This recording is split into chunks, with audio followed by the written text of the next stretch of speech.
guys, Jade Alpine Companies. Just a little update here from my tunnel project.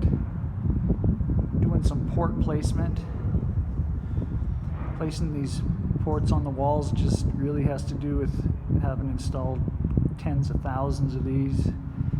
You want to make sure that your ports are close enough together and far enough apart that you fill that entire crack. You don't want to blow ports off the walls. You don't want to blow your epoxy out the back. So there's quite a bit that goes into it. I like to come along and just kind of rough seal and pick my port placement. Get on down the line. I'll have another one on the bottom here. Once the ports go on, then I'll do a final seal around all the ports and the crack one more time. Any other little holes that I see, I'll seal up to make sure that when you're injecting it doesn't come out, because it's just like water the epoxy is, and it'll find every little crack and hole.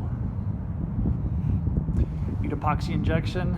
Alpine Company has been here in Denver for over 55 years. Check out our website, www.alpinecompanies.com. Click on my YouTube link, and you can watch over 2,000 videos of my other projects. Thanks for watching. Jade Alpine. Just another update video on my tunnel project.